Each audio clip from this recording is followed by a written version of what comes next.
Merci beaucoup Éric-Antoine de nous recevoir aujourd'hui. De rien Isabelle, c'est un plaisir. On me dit que vous êtes un amoureux des animaux. Je perçois chez les animaux leur capacité sentiente. Donc du moment qu'on perçoit chez un être vivant ses capacités à être empathique, à avoir une propre vie psychique, à avoir une propre réalité, on ne peut pas ne pas respecter. Alors entre amoureux, je suis amoureux de certains êtres humains, pas tous, je suis amoureux de certains animaux, pas tous. Mais disons que je perçois chez eux un droit à ne pas souffrir et à ne pas vivre ce que les humains leur font vivre. Voilà. Vous avez pris conscience, je crois, depuis quelque temps, de certaines choses. Est-ce que vous pouvez m'en parler? Oui, alors la cause animale, en tout cas mon choix par exemple du végétalisme, il est arrivé de manière progressive. J'ai d'abord été végétarien avant d'être végétalien.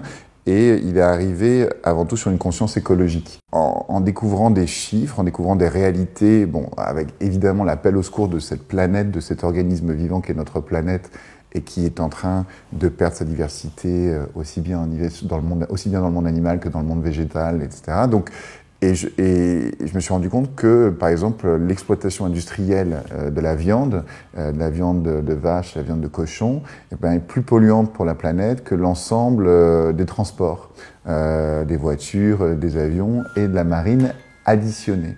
Donc ça a été avant tout une conscience écologique.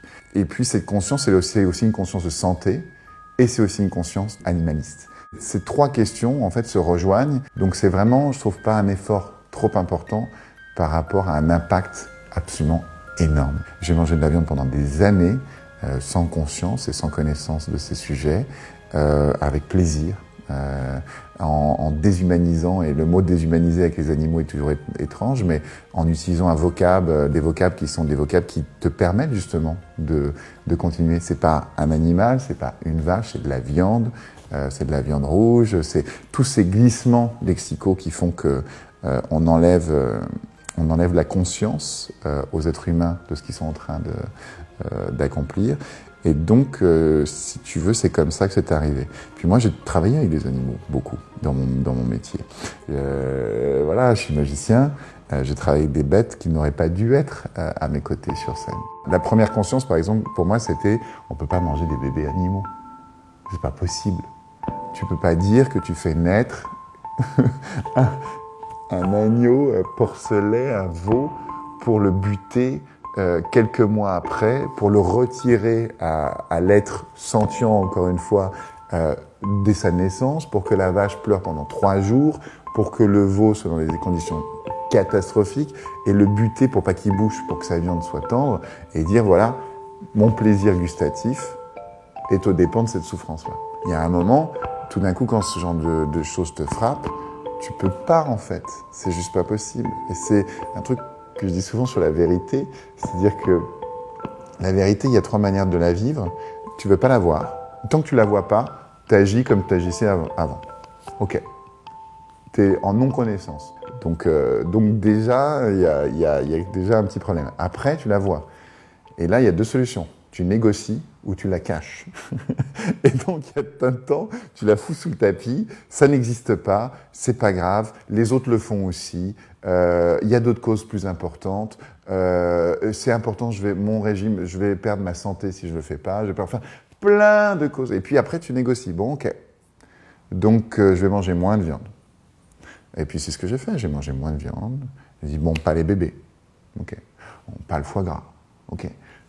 Et puis au bout d'un moment, tu dis mais si je fais ça, pourquoi pas le reste? Si je fais ça, et donc petit à petit les choses se grandissent en toi. C'est compliqué d'assumer ce choix, et même c'est compliqué parfois.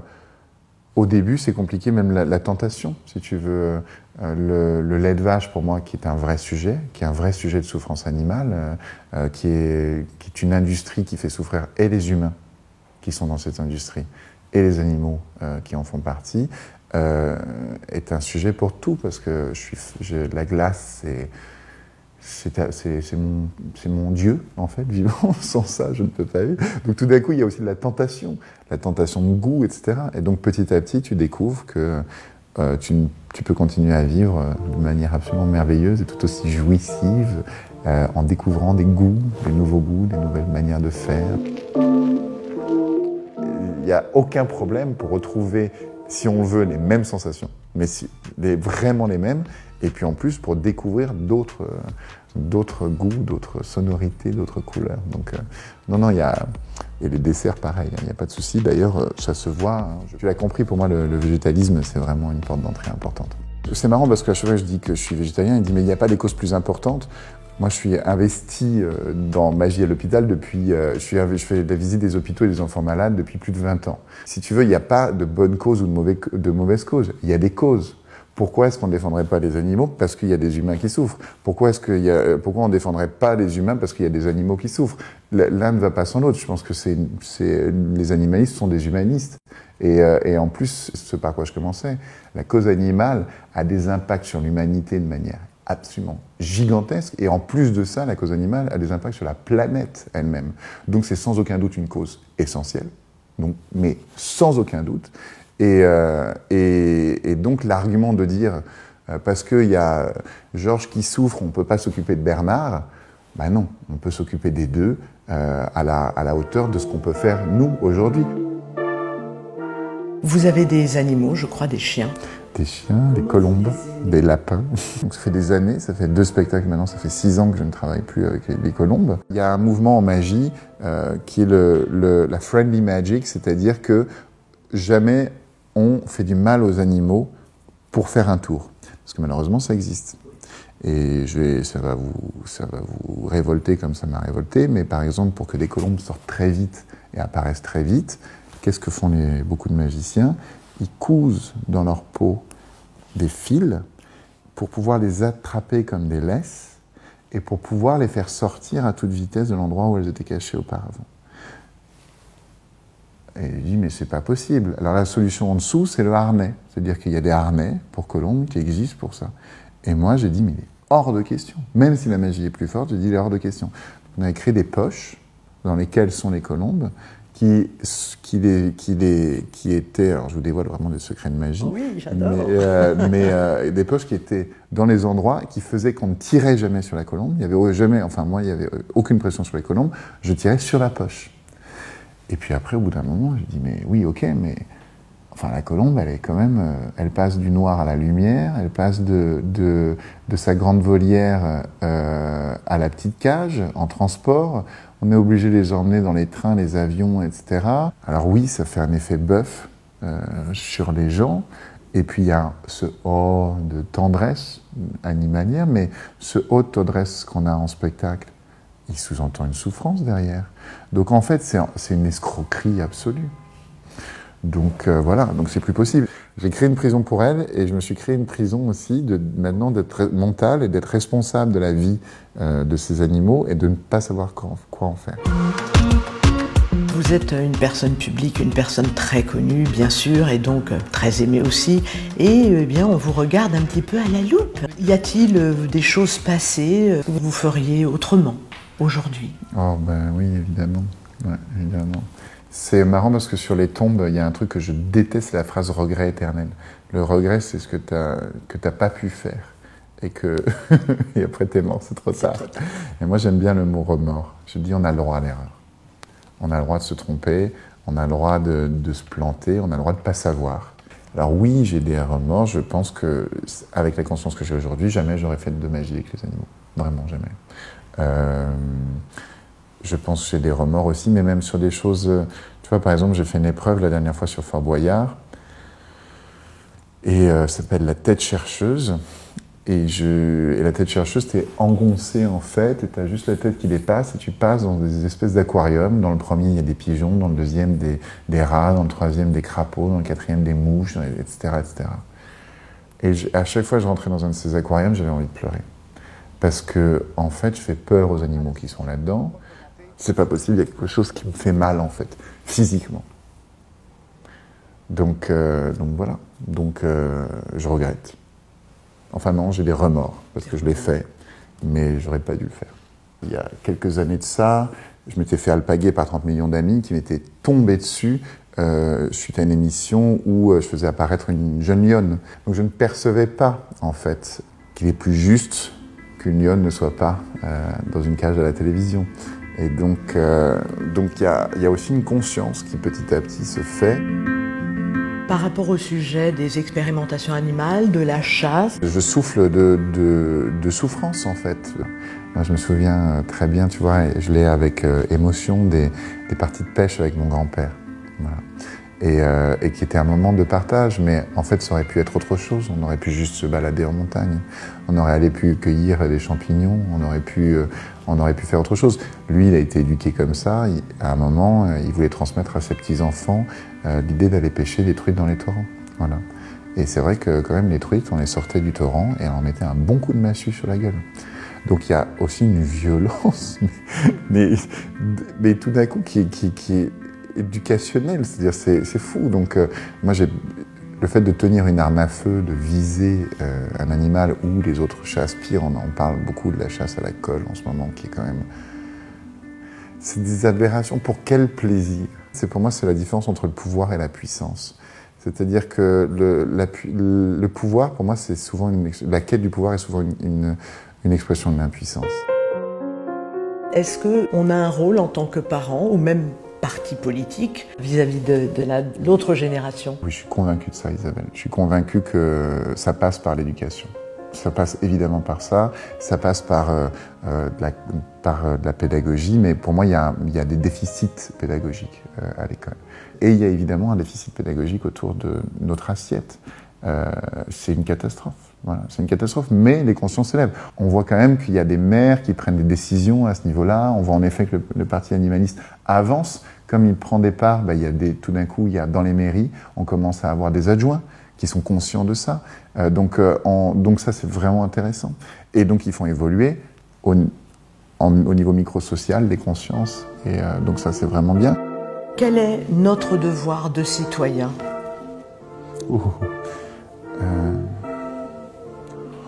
Notre devoir, il est celui de la curiosité. C'est vraiment, sans aucun doute, la qualité la plus importante, je crois, chez les humains. C'est-à-dire, en plus j'adore ce mot parce qu'il vient de cura, qui veut dire soigner en latin. Donc c'est quand même beau, l'homme qui est curieux, l'homme avec un grand H exactement, est celui qui soigne le monde et ses frères et sœurs.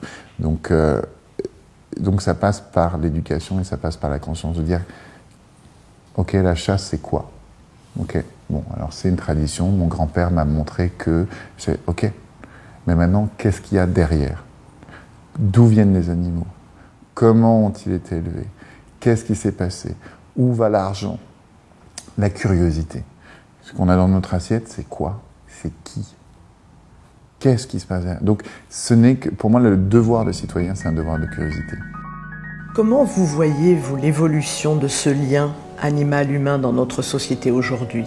Je le sens, je sens évidemment une vraie prise de conscience. La preuve en est évidemment des partis comme le vôtre qui commencent à réunir de plus en plus de gens. Je sens une curiosité qui est passée de la moquerie pour une majorité, et je sens que la moquerie va vers un peu le questionnement. C'est-à-dire que quand même la population qui est en conscience de cette souffrance animale quotidienne et industrielle, voilà, parce qu'on parle de millions et de millions d'êtres qui meurent tous les jours, dans toutes les espèces. Il y a quand même une conscience qui arrive. Des associations comme 30 millions d'amis ou des associations plus investigatrices comme L214 ou plus engagées dans un combat physique comme Sea Shepherd ou autres, on en entend de plus en plus parler d'année en année. Elles magnétisent de plus en plus de force. Donc il y a quelque chose, il me semble, il y a un mouvement qui va vraiment vers ce vers quoi ça doit aller. Maintenant, comme tous les mouvements qui naissent face à la souffrance, sont des mouvements qui, eux aussi, peuvent générer de la souffrance, et c'est normal. C'est-à-dire, à un moment, quand on a dû abolir l'esclavagisme, il faut bien qu'à un moment, il y ait de la violence, quoi. Quand on a fait la révolution, il faut bien à un moment qu'il y ait de la violence. Parce que malheureusement, la violence entraîne la violence. Et heureusement, il y a des gens qui vont prendre un parti politique et qui vont essayer de raisonner. Voilà, de prendre une distance, de comprendre, d'agir justement sans être dans l'extrémisme. Ce qui m'embête, c'est que je sens derrière l'éducation, la transmission, encore ce fameux mot de tradition, tous ces mots comme ça qui sont soi-disant des mots positifs, mais qui ne le sont pas. La tradition n'est qu'une illusion. Ce n'est pas vrai, en fait. Ça n'existait pas il y a 60 ans, on ne mangeait pas de la viande comme on en mange aujourd'hui. Et c'était pas rentrer que c'était la seule source de protéines viable, que c'était comme ça qu'on faisait du muscle.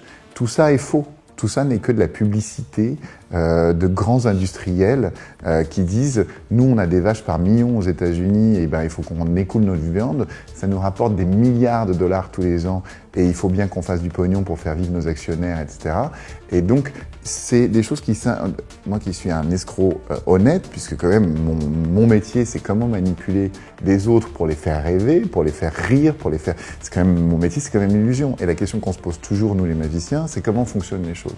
Et quand tu comprends d'où vient notre tradition de manger de la viande, mais comme en Chine, d'où vient la tradition de manger du chien, des insectes, pourquoi nous on mange des escargots, eux mangent des chiens, pourquoi au Japon ils mangent du dauphin, pourquoi pour nous ça nous paraît complètement aberrant, ce n'est que de la tradition. La protéine, tu la prends comme ça, tu grandis seulement si tu finis ton assiette. Toutes ces phrases qui sont des bêtises énormes, mais éducationnelles, qu'on nous matraque dès le plus jeune âge. Quand on montre à un enfant de 4 ans un cochon, un agneau, un chien, il va jouer avec les 3. Mais quand tu montres à un enfant de 10 ans un cochon, un agneau, un chien, il va jouer avec le chien. Parce que tout simplement, c'est de l'éducation. Ce n'est rien d'autre que de l'éducation. Ce n'est pas une vérité interne. Donc, mais ça, pour se déconditionner de ces illusions-là, il y a en effet un travail pédagogique, il y a un travail politique, il y a un travail de curiosité aussi, parce qu'on nous a lavé le cerveau.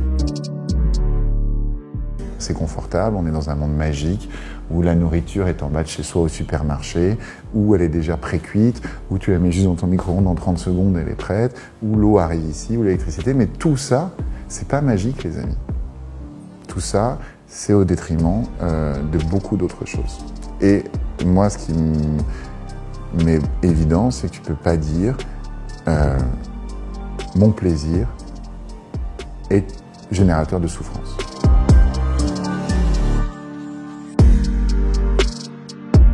Et le fameux « on a toujours fait comme ça ». On a toujours fait comme ça, et l'évolution, c'est quand même une des richesses de l'être humain. C'est quand même notre intelligence et notre sens de l'adaptation et notre adaptation au milieu. Donc là, on n'a plus besoin, en termes d'apport alimentaire des animaux, on n'en a plus besoin. On peut vivre merveilleusement sans. On sait que c'est un lieu de souffrance pour l'humain et pour l'animal. On peut s'en passer. Donc, il y a un moment, il y a enfin, l'humain est quand même extraordinairement intelligent et peut quand même, j'espère, passer au-dessus de ces phrases. On a toujours fait comme ça. Il y a une jolie citation de Gandhi. On reconnaît la valeur d'une société à la façon dont elle traite les animaux. On reconnaît la valeur d'un humain à la manière dont il traite les plus faibles. Voilà. C'est ce que je dirais. Et donc, les animaux sont plus faibles par beaucoup d'aspects. Une dernière question qui est plus politique. Pensez-vous qu'il soit pertinent pour notre société de faire entrer en politique la question animale? Il est essentiel de faire entrer en politique la question animale. Essentiel. Tout aussi essentiel que la question écologique. Ne nous jugeons pas trop les uns les autres, jaugeons-nous. C'est-à-dire, moi qui suis un juge à la télévision, je pars toujours du principe qu'il n'y a pas de bon ou de mauvais. Il y a un moment où les gens sont prêts ou pas prêts. Et un artiste peut être prêt ou pas prêt, et c'est un parcours, c'est un moment. Donc jaugeons-nous en tant qu'être humain aujourd'hui par rapport à nous ne sommes pas prêts à prendre soin de notre planète comme il faudrait qu'on en prenne soin. Nous ne sommes pas prêts, mais il y a des jolis efforts. Et il y a des choses qui vont quand même dans le bon sens. Et donc si on sort déjà du jugement, on enlève une violence. On enlève une violence entre nous. Et on enlève une tension aussi chez les gens qui sont dans les illusions de nos traditions. Merci beaucoup pour cette interview. Avec plaisir, Isabelle.